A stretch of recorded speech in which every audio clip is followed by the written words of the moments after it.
Salut à tous, petit KMVP. Alors, j'ai une sale face et je n'ai pas assez dormi. Alors, c'est pour ça que je ne vais pas regarder la caméra.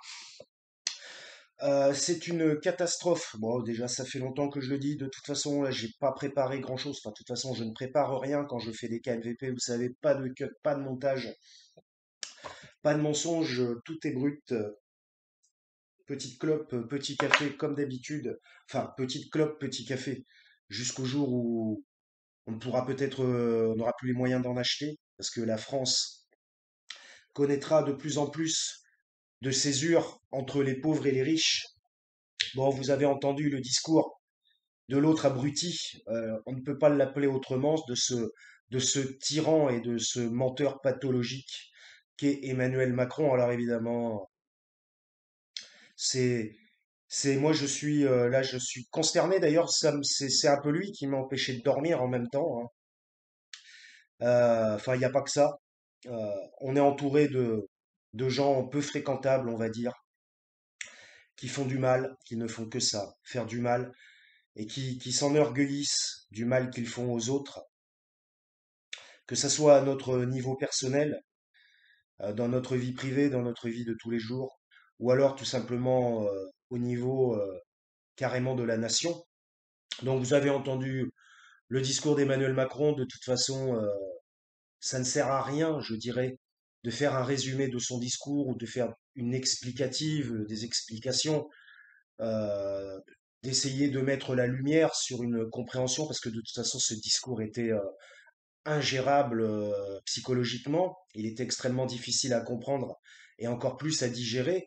Mais évidemment, il y a de nombreux points qui ressortent. Mais ce n'est même pas, je ne fais pas de KMVP pour faire un KMVP explicatif sur les différents points et ce qui se cache derrière de ce discours. Là maintenant, on est vraiment sûr et certain, on est sûr et certain que ce personnage en a rien à foutre des Français. Enfin, de toute façon, ça, on le sait depuis longtemps, hein. Je pense que depuis la crise des Gilets jaunes, hein, on a vu, hein, la réponse gouvernementale à la souffrance française, aux gens qui demandent, aux gens qui demandent de l'aide, tout simplement. Euh, Bien écoutez, je ne sais plus trop quoi dire, je sais quoi en penser, mais quoi en dire? De toute façon, déjà rien que son nom, là, depuis son discours d'hier, son nom, j'ai même plus envie de le prononcer. Ce type me débecte, enfin c'est même pas il me débecte, je suis consterné, complètement consterné. J'ai même pas envie de m'énerver tellement c'est gravissime. Euh,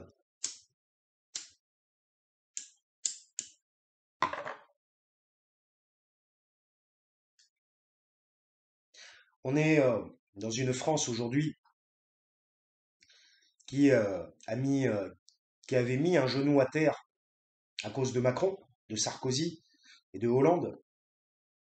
Même moi qui rêvais que Hollande fasse quelque chose, eh bien, il n'a rien fait, mis à part mettre Valls au pouvoir et Macron au pouvoir. Donc, je ne sais pas ce qui s'est passé. Hollande, il a eu un bug de logiciel, je sais pas, et je sais pas ce qu'il a branlé. Selon lui, je crois qu'en fait, il s'est un peu trop fixé sur ses affaires personnelles, c'est-à-dire, je trompe ma fan, ma fan, je trompe ma femme. Ah merde, je suis grillé, que les Français vont-ils penser de moi? Et puis, ah, le terrorisme, que le terrorisme. Alors forcément, le mec, en fait, s'est pas occupé des affaires de la France ni des Français.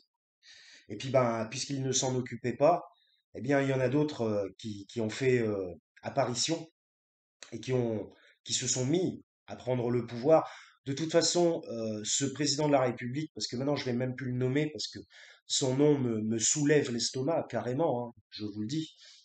Ce président de la République, vous connaissez tous Star Wars. Ce président de la République, c'est la revanche des Sith. C'est-à-dire que le mec, il s'est, pas besoin d'expliquer, hein, vous n'êtes pas débile, vous savez ce que c'est que la revanche des Sith. Donc le mec, il s'est incrusté à un niveau politique sans que personne ne le voie arriver, sans que personne ne le soupçonne de quoi que ce soit. Et puis là, si vous voulez, je ne pense même pas quand je parle, ça arrive directement dans mon cerveau. Et puis bah, il s'est installé, et puis il a pris le pouvoir, et puis bah maintenant, les sites contrôlent. Et lui, c'est l'empereur. D'ailleurs, empereur, je l'appelle depuis bien longtemps, empereur Macronus Ier de l'Europe, depuis que monsieur a pris les rênes de l'Europe. On voit bien ce qu'il va en faire. Ah, l'Europe, qu'est-ce qu'il va en faire? Bah, il va la détruire, comme il détruit tout ce qui touche. Euh, vous avez remarqué que depuis que l'élection présidentielle est en cours, il y a de nombreuses affaires qui remontent sur son compte par des médias non contrôlés. Ce type, en fait, verrouille tout ce qu'il y a. C'est un tyran corrompu. De toute façon, généralement, lorsqu'on est un tyran, on est corrompu, hein, en général, ça va de pair. Donc ce type est un tyran corrompu, rien de plus, rien de moins. Il est là et il fait semblant de faire croire aux gens, c'est un fake à lui tout seul, et il fait semblant de faire croire aux gens que les décisions qu'il prend sont bonnes pour la France et bonnes pour les Français. Alors bon, bah évidemment, vous avez entendu, hein, le RSA. Euh, c'est même de toute façon ce qu'il propose, c'est complètement anticonstitutionnel, mais de toute façon la Constitution, il s'assoit dessus, hein, il n'y a aucun souci, il s'en bat complètement les couilles, il s'assoit sur la Constitution, puisque de toute façon il doit être en très bon terme avec Papa Fabius, dont le fils est un gestionnaire haut placé français de la société McKinsey, à qui il a donné des millions, voire peut-être probablement quelques milliards durant son mandat, et que c'est eux qui prennent les décisions dans l'ombre derrière, qui les invitent à suivre leur façon de voir la politique qu'il doit mener contre la France. Voilà. Il ne mène pas de politique pour la France, il mène une politique contre la France. Donc bah voilà, ce type avait déjà mis la France sur un genou, et donc avec son programme, c'est pas un programme, c'est une destruction de toute façon. Il veut mettre les Français à genoux devant. Et comment fait-il? Ça n'est pas par l'amour et la gloire qu'il met les Français à genoux. Il met les Français à genoux par la répression et la- l'agressivité, et puis bah par le fait que il coupe toutes les possibilités de contradiction et de révolte, hein. Enfin de révolte, la seule révolte possible, voilà, hein, je crois que vous avez compris, hein, la seule révolte possible face à lui, euh, c'est, voilà, hein, je peux pas le dire, mais vous avez compris. La censure, vous savez, ce type augmente les censures, et ce type de toute façon euh, est un corrompu. Alors, il y a énormément d'affaires qui sortent en ce moment. Je vous invite à aller regarder des médias indépendants sur YouTube, sur Internet. À mon avis, YouTube doit lui faire vraiment peur. Je ne sais pas comment que ça se fait que ça viendra probablement s'il est réélu, mais YouTube devrait probablement censurer de plus en plus, puisque c'est vraiment sur YouTube que ça se passe, hein. C'est étonnant qu'il ne se soit pas encore attaqué à YouTube. Des fois, il a demandé aux grands des médias sociaux de se réunir et d'aller parler avec lui. Alors, hein, bon, c'est pas pour le bien de tous, hein, j'imagine. C'est étonnant, mais cela doit être probablement fait dans l'ombre. Et bien voilà, nous sommes en censure, nous sommes en dictature, mais ça, je l'ai déjà dit déjà depuis nombre de KMVP. Mais c'est encore des arguments supplémentaires qui vont dans ce sens-là. Je ne comprends pas qui peut voter pour lui à part ceux qui ont des intérêts financiers, hein. De toute façon, ça n'est que des finances, que du fric, du fric, du fric. Il n'y a que le pognon qui intéresse ce type. Et alors évidemment, vous avez entendu son programme pour le RSA, évidemment, c'est à mourir de rire. Enfin, c'est plutôt à mourir que de rire. Alors déjà, c'est complètement anticonstitutionnel. Mais bon, comme j'ai déjà dit, la Constitution, il s'assoit dessus grâce à ses liens avec Fafa, le terrible. Et donc, bah voilà, en fait, ce type en a rien à foutre des règles, il en a rien à foutre des lois. De toute façon, il provient de la finance. Euh, il a probablement, euh, alors, il a enlevé l'ISF parce que lui-même était sujet à l'ISF, hein, vu sa fortune. sa déclaration de fortune, mais j'avais pas envie de donner des exemples, sans vous faites vos recherches vous-même et vous devriez le savoir, mais sa déclaration de fortune est fortement sous-estimée, ou alors il a basculé les choses sur d'autres personnes, dont sa femme.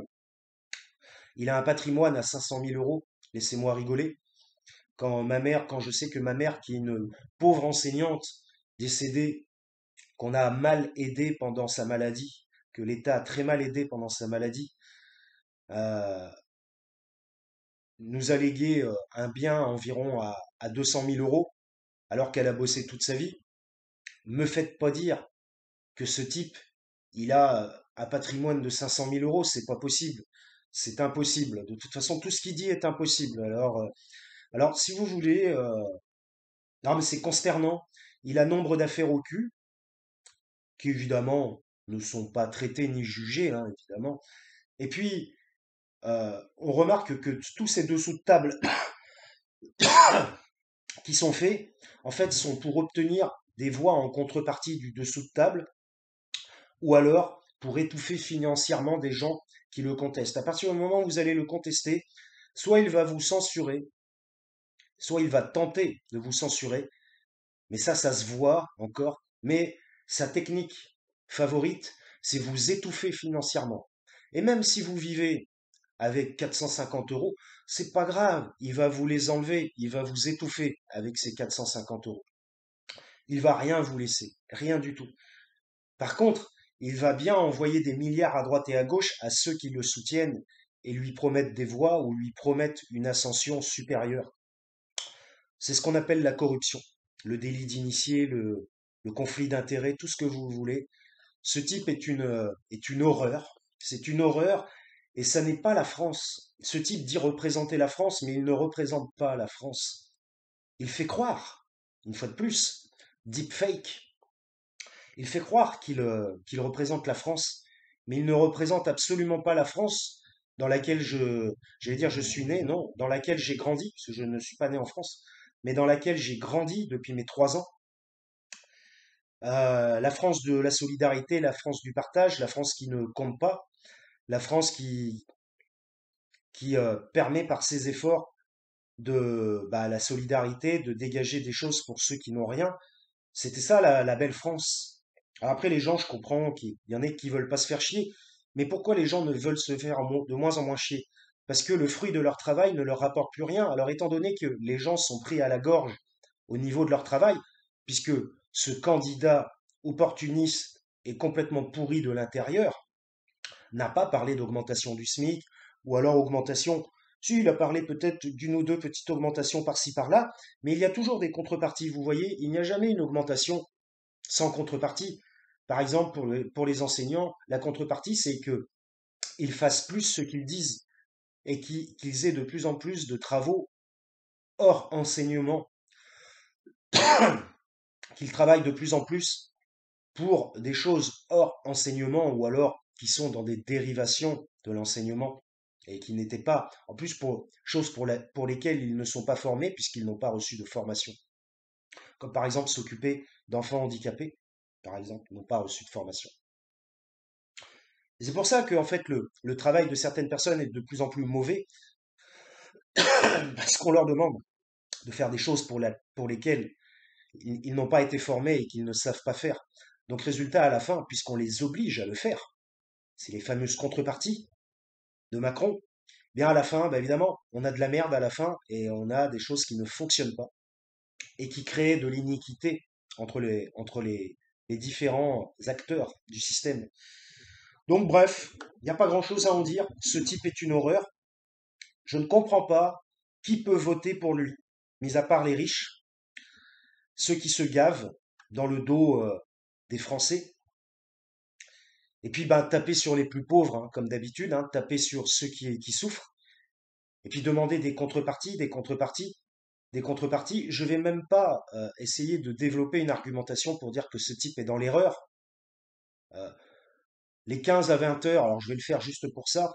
Comme je vous ai dit, parfois lorsqu'on commence par une négation, c'est pour dire l'inverse. 15 à 20 heures de travail par mois pour le RSA. Si vous faites 15 à 20,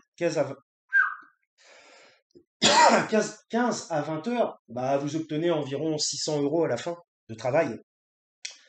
Et si vous êtes à 497 euros, alors vous aurez travaillé pour 600 euros pour gagner 497 euros dans un travail qui n'est pas de votre compétence, qui n'est pas de votre compétence, et puis que vous n'avez pas demandé, dans lequel vous...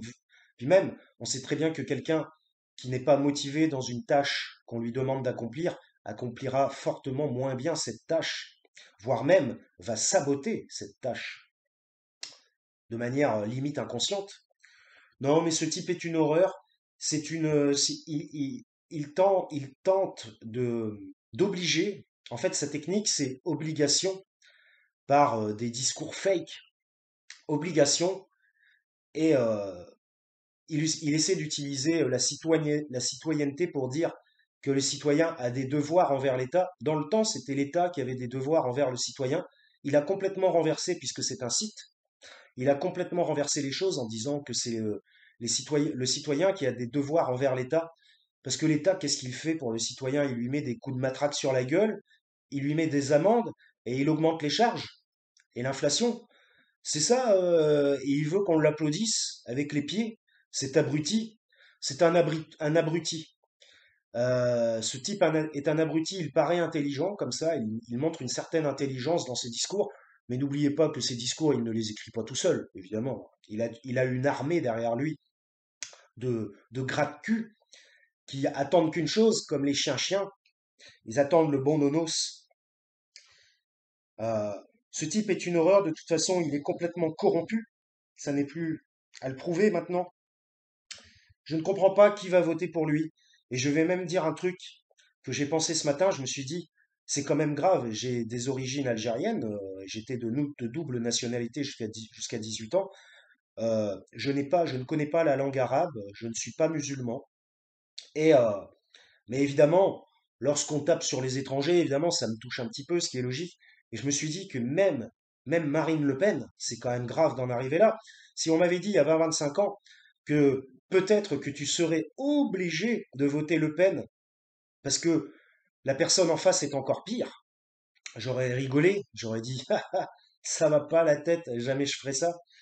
Puis bah aujourd'hui, je me dis, si Marine Le Pen est en face, je vais être obligé pour faire barrage à Macron. C'est Alors évidemment, je souhaite pas que ce soit Le Pen en face. Je préfère que ce soit Mélenchon. Mais bon, bref, admettons que Mélenchon passe pas au deuxième tour. Enfin bref, c'est une catastrophe. Aujourd'hui, les gens votent non plus pour le candidat qu'ils veulent, ils votent pour faire barrage au deuxième tour. Comme quoi, il faudrait probablement réformer l'élection présidentielle et permettre à trois ou quatre personnes d'arriver au deuxième tour, hein, finalement. C'est une idée comme ça qui me vient. Nous sommes vraiment dans une époque horrible. Alors bon, je vous parle pas des guerres, des tsunamis, des problèmes écologiques. Ça, c'est encore autre chose. Mais le candidat à la présidentielle corrompu qui demande des voix en échange de liberté, en fait, c'est ça. Par exemple, vous voyez la Corse, il demande des voix en échange d'une certaine liberté consentie. Ça me fait marrer qu'il traite Poutine de dictateur. Ou alors que ses ministres le fassent à sa place, parce que lui il ne peut même pas, il n'a même pas les couilles de le dire, il peut même pas se permettre de le faire. Parce que vous avez vu, en face des puissants, en face des gens qui ont le même statut que lui, c'est-à-dire des chefs d'État, il ferme sa grande gueule de petit roquet. Il ouvre sa gueule que devant les pauvres et les exclus et les gens en difficulté qui ne peuvent rien faire contre lui comme nous, comme vous et moi. Alors bah si, moi je fais des vidéos. Et puis bah je suis sur Twitter, voilà. Jusqu'au jour où on va me bloquer ma chaîne YouTube et me bloquer mon Twitter. Voilà, probablement. La censure, il ne comprend que ça, la répression. Les amendes, vous n'avez pas remarqué que des amendes ont fleuri, de nouvelles amendes, par exemple les amendes du Covid ont fleuri. Il a parlé de la légalisation du cannabis, bah évidemment que non, il n'en a pas parlé. Ça fait pas partie de son projet, ça. Faire plaisir aux gens, essayer de d'aider une fange, c'est le cas de le dire, et non même pas une frange, parce que pour lui c'est ça, de la population, non, c'est pas son truc, c'est pas son truc. Son truc, lui, c'est de resserrer tous les boulons, tous les vices, pour affamer les gens et les obliger à faire ce qu'il veut que les gens fassent. Lui, c'est un dictateur, mais déguisé. Voilà. C'est une saloperie, c'est un parasite de la société. C'est lui le parasite de la société française. Vous m'aurez compris, évidemment. Je ne comprends pas. Les gens qui sont en classe moyenne ne votez pas pour ce gars-là. De toute façon, ce type va vous étouffer. Évidemment, il y en a qui travaillent dans des grandes entreprises. Alors, bah, ceux qui travaillent dans les grandes entreprises vont avoir envie de voter pour lui parce qu'évidemment, leur chef est, fait partie des gens qui sont des proches. Sont ce type. Ah, mais ne le faites pas. Vous n'êtes qu'un maillon interchangeable de cette chaîne, de toute façon.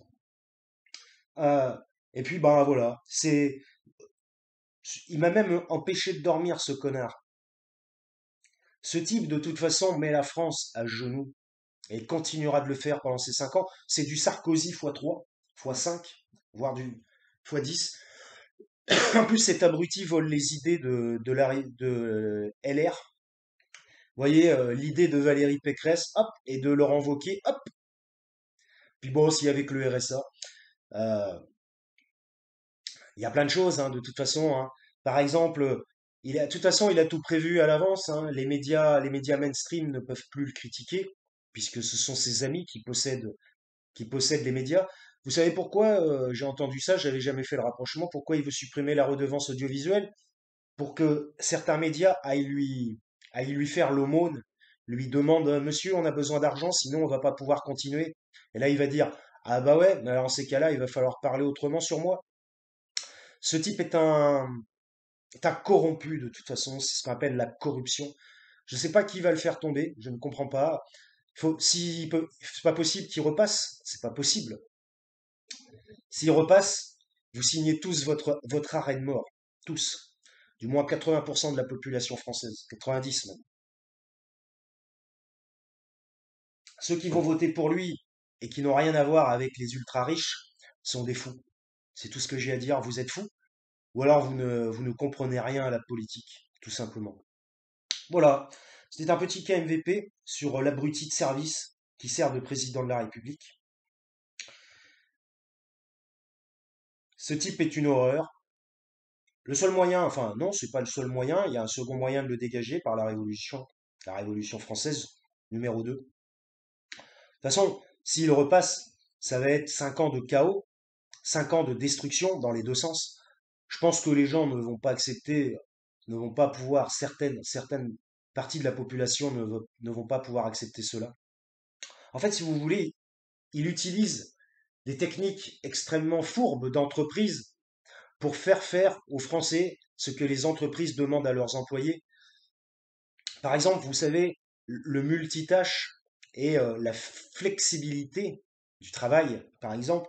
C'est-à-dire que si vous savez faire ça, eh bien, ça n'est pas suffisant, on va vous demander de faire autre chose que vous ne savez pas faire, parce que ça évite d'embaucher quelqu'un qui saurait le faire, évidemment. Parce qu'embaucher, c'est dépenser de l'argent. C'est pour ça, en fait, que le chômage, il dit qu'il l'a réduit, mais c'est pas possible. Donc, parce qu'il ne veut pas embaucher. En fait, c'est ça, en fait. Les entreprises ne veulent pas embaucher. Enfin, les entreprises, il n'y a pas que les entreprises, l'État non plus, hein, de toute façon. L'hôpital non plus, ni rien. Personne ne va embaucher aujourd'hui. Mais par contre, ils disent qu'ils luttent contre le chômage, mais d'une autre manière, par la flexibilité, par exemple. Donc bref, bah voilà, c'était un petit KMVP, 23 minutes 40. Vous m'avez compris. Sans ce type est corrompu, hein, complètement, jusqu'à la moelle des os. Et je ne sais pas ce qui va se passer. Vous avez vu comme ils ont lâché du lest à la Corse. Là, ils ont lâché énormément de lest du jour au lendemain. Ça continue même encore. Ils veulent faire une remise de peine à Colonna. euh, parce que bah, les Corses, ils en ont peur, tout simplement. En fait, il n'y a que la peur qui les fait reculer. Il n'y a que ça. Voilà. Donc, vous voyez, les Corses, ils ont relancé même le FLN. Bah là, ils mouillent dans leur slip en face. Parce que ce sont des petites femmelettes, de toute façon. Ce sont des femmelettes. Ce gouvernement, vous voyez bien, de toute façon, qu'il ne travaille que pour le harcèlement de rue. Et le harcèlement de rue, c'est quoi si c'est pas des gonzesses qui parlent du harcèlement de rue? C'est un gouvernement de femmelettes et extrêmement. corrompus. Voilà. Je ne comprends pas qui peut voter pour eux à part des imbéciles. Alors, faites attention à votre bulletin de vote, particulièrement au premier tour, évidemment.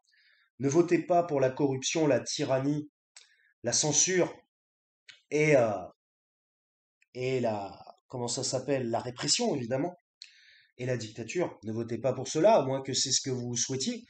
Vous souhaitez peut-être la dictature, je n'en sais rien. Alors, dans ces cas-là, il y a des pays qui peuvent vous accueillir, hein, vous savez.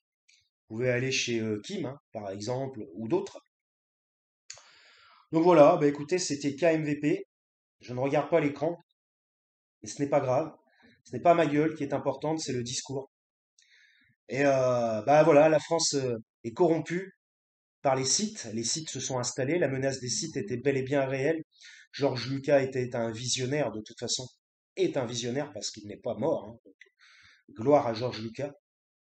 Bien qu'il se soit fait énormément de pognon à travers Star Wars, mais on peut dire que c'était relativement mérité tout de même, après avoir pondu une telle œuvre. Ah oui, puis qu'a-t-il dit pour les artistes, le président de la République actuelle? Je peux plus le citer, c'est un démon. Je ne cite pas les démons. Qu'a-t-il dit pour les artistes? Les gens qui travaillent artistiquement en France? Rien. Rien du tout. Les artistes continueront à tirer la langue, à n'avoir aucun statut. Et donc, bah, finalement, les trois quarts, la moitié sont au RSA. Puis, bah, ils pourront plus continuer leurs activités artistiques. Il faudra qu'ils aillent balayer les trottoirs. Parce que c'est vrai que c'est beaucoup plus important que pondre des activités artistiques en France. C'est vrai que c'est mieux, balayer les trottoirs, parce que les Mongoliens qui sont arrêtés pour déficience intellectuelle au CM2 peuvent pas le faire, par exemple. Ah pardon, hein, quand je dis mongolien, c'est un terme générique issu du passé, je n'ai absolument rien contre les trisomiques, je tiens à le dire. Ils n'ont pas choisi de l'être. Donc, et je n'ai rien contre la Mongolie non plus. C'est un vieux terme français, mais aujourd'hui on ne peut plus rien dire. Autrement, vous avez des milliers d'associations qui vous tombent dessus, parce ils n'ont rien d'autre à faire qu'à faire ce genre de choses. Ils n'œuvrent même pas pour les personnes pour lesquelles ils tentent de prendre la défense. Nous avons une France aujourd'hui qui n'est plus la France, tout simplement. Ça n'est plus la France, c'est la France de McKinsey. Voilà. Donc évidemment, dirigée par des démons, hein, des suppôts de Satan, évidemment. Étonnez-vous si la cathédrale Notre-Dame, moi maintenant je ne suis même pas étonné au jour d'aujourd'hui, si la cathédrale Notre-Dame a brûlé pendant le mandat, le mandat du dictateur, finalement, ça ne m'étonne pas. Ça ne m'étonne pas. Écoutez, faites attention pour qui vous allez voter, particulièrement au premier tour, et même au deuxième finalement. C'était KMVP. Ça serait bien que vous souteniez un petit peu la chaîne, ça serait cool.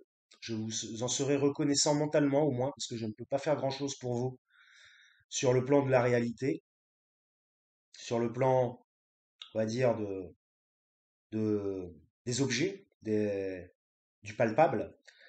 Mais nous pouvons former des, des armées de résistance et contre ce président de la République fake qui a été placé au pouvoir par des gens qui désirent et peut-être on mette en réalité le nouvel ordre mondial, eh bien, il faut lutter, puisque de toute façon, tant qu'on n'est pas mort, eh bien, on peut encore lutter.